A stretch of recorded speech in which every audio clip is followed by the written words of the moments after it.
Jay Naidoo, thank you very much for speaking to us today. You've been quite clear about the whole leadership drama, chaos within the ANC, that you said people are focusing too much just on the presidential issue. Do you want to explain to me what you meant by that? Well, I think that, there's a huge call for the president to resign.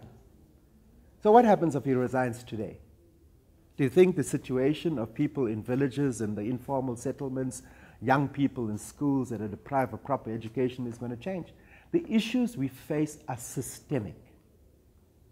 And we have to find systemic solutions to that.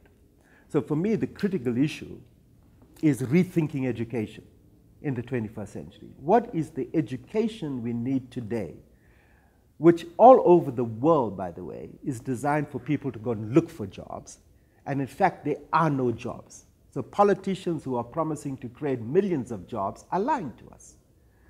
In fact, the most important part of the conversation globally today is about how do we build livelihoods? What are the skills people need to develop their own livelihoods, to become entrepreneurs? What are the things that government or business or even civil society have to do to create an environment where people find the jobs that they can do, given this technological revolution that we have? If we take the issue of land, why I think land is so important, that land is the fundamental basis of dispossession, but it's also the foundation of citizenship.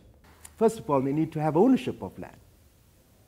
But either, land is either owned by government or is owned largely by white farmers. So we have to deal with the issue of land redistribution. But beyond giving land to people, how do we work with people in order to understand what are the barriers that stop people from becoming productive smallholder farmers? And that's usually access to land title, finance for issues of building their own seed banks, their own nurseries, the irrigation that they need, a bit of energy, and then understanding that agriculture and nutrition goes together, so we address household food security.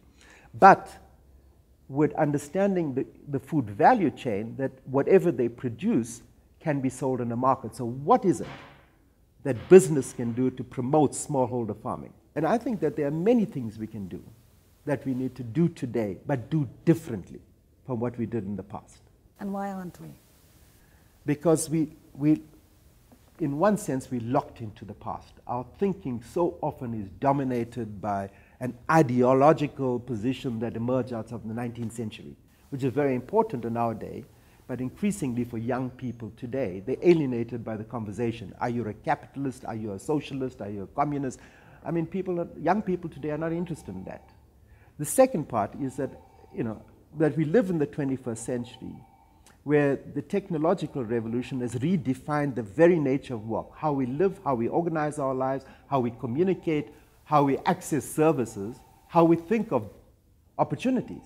And we're sitting within institutions that come out of the Second World War, even the way we see democracy. We have to rethink democracy. If we do not have transparency in party funding, if we do not have a return to rethink about accountability of members of parliament, not just to the party bosses because we have a proportional list system, but to constituencies.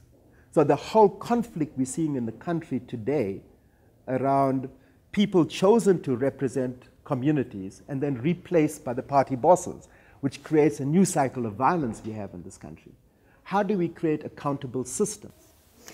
Would you change the electoral system now? I will fundamentally change the electoral system. In fact, I would implement what are the recommendations that came out of the commission that Van Zyl-Slabbert was head of, at the behest of government, which proposed a hybrid between a proportional system and a constituency-based approach. At the end of the day, the goal should be that representatives, public representatives, should be accountable to constituencies and the people, the citizens, rather than to the party bosses. And that will remove a big bone of contention where leaders are parachuted into communities by party bosses who do not have the trust or support of citizens. You were a minister also of communications and broadcasting for a while, post the RDP. It was a time of restructuring the SABC, opening the airwaves, etc., etc. Today there are a lot of issues in the SABC. What do you think about what's going on at the moment and the control that's being there about content again? I think it's a disaster. We can't even call the SABC a public broadcaster. It's been reduced back to its master's voice, articulating the interest of those that control political power today. I think it is a huge disservice. So what we have in the SABC today, in spite of there being many good people in it, but people who are afraid to challenge the status quo because they're afraid to lose their jobs. And like any normal human being, they have mortgages to pay and they have kids to educate and to feed. So, and I think that this is what's happened in the SABC. I think that we should be outraged by it. I mean, the fact that we have management playing the role of a censorship board within the SABC is a complete abrogation of the constitutional provisions that we put into place in 1994. And we should, as citizens, be completely outraged by this and demand the removal of people and demand accountability, not to the individuals or the management of SABC, but to the constitution that ultimately guides our democracy. Are you now looking back over everything? Are you positive, optimistic, sad where we are now? No, I'm very optimistic. I often say to people that I wish I was 30 years younger. There are millions of issues which you could organize people around. So I don't understand this notion that people feel depressed and want to go on Prozac for it, I think that basically this is an organizer's paradise. You have leaders that shoot themselves in the foot all the time. And there are millions of issues to take up that are legitimate issues of our citizens. And you don't get thrown into jail for making your opinions known. And I think that we should return to some of those basic lessons that guided us in our fight for freedom. I mean, which is immersing yourself in communities, which is learning to shut your mouth and learn to listen to people, because often the people that are suffering have both the knowledge of why they're suffering and what the solutions are. And at the end of the day, it's about building the power of people that are organized and powerful enough to challenge the money power of those corrupt influences that today have the ear of those in power.